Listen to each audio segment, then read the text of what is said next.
अस्सलाम वालेकुम दोस्तों, क्या हाल चाल। बात करेंगे जी खारजियों की डिपोर्टेशन के मतलब, गिरफ्तारियों के मतलब।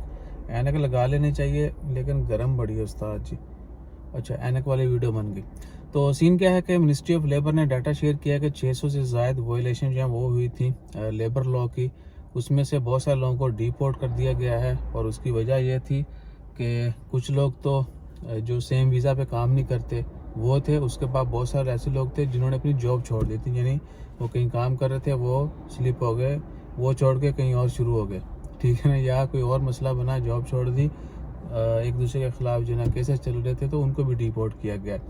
और इसमें इम्पोर्टेंट चीज़ ये है कि आए दिन आपने सुना होगा फ़लाँ जगह पर फ़लाँ मिनिस्ट्री का छापा पड़ता है, और इवन के बहुत से जो वर्किंग प्लेस हैं वहाँ पर भी मिनिस्ट्री के लोग आके चेक करते हैं। आपका बताका जो है वो आपसे पूछा जाता है कि जी बताका ले आओ ना ज़रा, और देखते हैं या तो वो कोई ऐसी पोजीशन निकल आती है कि आप उसके ऊपर खारजी जो है वो लॉ नहीं है तो भी जो है ना लॉ लग जाते हैं।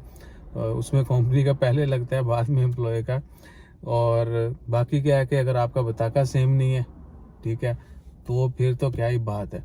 लिहाजा पहली चीज़ ये है कि आपने कोशिश करनी है, अगर आप आज़ाद वीज़े के ऊपर हैं या जैसे भी है, सेम जगह पे काम नहीं कर रहे, सेम अरबाब कंपनी के साथ काम नहीं कर रहे, तो जो भी आपका स्पॉन्सर है आपने उनसे ये बात कंफर्म करनी है कि अगर कोई मसला बनता है क्या वो आपको डिपोर्टेशन से बचाएंगे, ताकि एटलीस्ट आप डिपोर्ट ना हो पाएँ। डिपोर्ट होंगे, हो सकता है मज़ीद कोई पाबंदी लगा दी जाए और उसमें आपका नुकसान ज़्यादा होगा। अगर इधर बच जाते हैं फिर दोबारा काम कंटिन्यू करते हैं तो थोड़ा you can fight with time.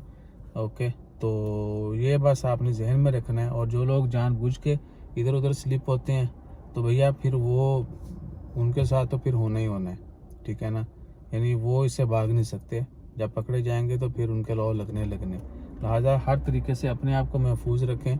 और दूसरा क्या है, दूसरा फ़िलहाल कुछ नहीं है। बहुत सारे मसले मसाइल हैं लोगों के, बस दुआ करें कि वो जो है वक्त पे हल हों, ठीक है ना। कम होना, ख़त्म हो जाना, वो दुआ तो वो भी मांगते हैं हम, लेकिन जो सूरत हाल है वो उसमें ये है कि एटलीस्ट वक्त पे अगर मसाइल हल भी होना शुरू हो जाए, that is also worthy for us. तो अपना ख्याल रखिए, दुआ में याद रखिए। जज़ाकल्लाह, अल्लाह हाफ़िज़।